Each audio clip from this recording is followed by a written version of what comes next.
व्यक्ति का नाश कैसे होता है भगवान इस श्लोक में बता रहे हैं। भगवान कहते हैं ध्यायतो विषयाम पुंसः।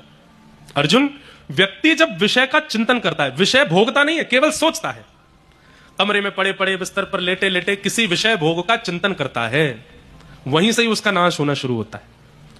अर्जुन बोले कैसे?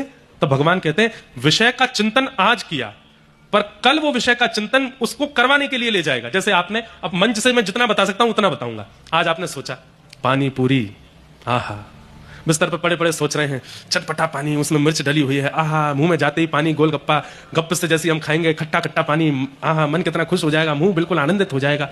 आज आपने केवल सोचा। ध्यायतो विषयाम पुंसः संगस्तेषु पजायते। अगले दिन से क्या होगा? तो भगवान कहते हैं वो जो कल रात में सोचा था वो कैसे मैं कर पाऊंगा, इसके लिए आप प्रयत्न करने लगोगे अगले दिन से।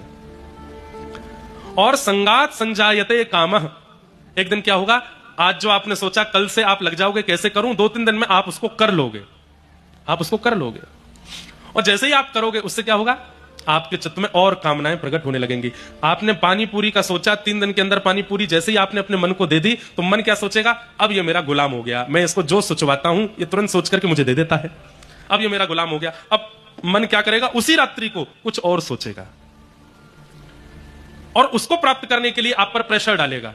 अब आपको चलते फिरते उठते बैठते आपके चित्त में, अब तो इंटरनेट इतना बुरा हो गया है, एक एल्गोरिदम नाम की चीज आती है, उसमें क्या होता है, आप जो बातें करते हो या जिसके बारे में सोचते हो या सोच करके जिसको आप बताओगे, आपने जैसे मान लीजिए सागर की बातें की, आप अपना फोन खोलोगे तो सागर की चीजें दिखने लगेंगी आपको।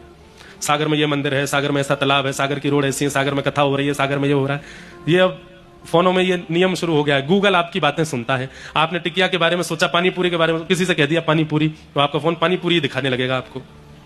होता है ना कईयों के साथ, वो एल्गोरिदम ऐसा हो गया है फोन का। तो अब क्या होगा? संगात संजायते कामः। आपने जो सोचा 3 दिन में आप उसको कर लोगे। एक बार करने के बाद अब मन कुछ और सोचवाने लगेगा। अब फिर जो आप सोचोगे आपका मन आप पे प्रेशर डालेगा, ये भी मुझे करना है, ये भी मुझे करना है, ये करवा मुझसे। लेकिन आप अपने मन को रोकोगे तो मन क्या करेगा? आपको क्रोध दिलाएगा, आप चिड़चिड़ा जाओगे। कामात क्रोधो विजायते, फिर क्रोध आएगा। क्रोध क्यों आ रहा है? क्योंकि आप कुछ करना चाहते हो, किसी को पाना चाहते हो, लेकिन नहीं पा रहे हो, तो क्रोध आएगा। और फिर क्रोध से क्या होगा? तो भवति सम्मोह, क्रोध मोह को जन्म देगा। मोहात स्मृति विभ्रम, मोह से क्या होगा? बोले बुद्धि विभ्रम हो जाएगी, भ्रमित हो जाएगी।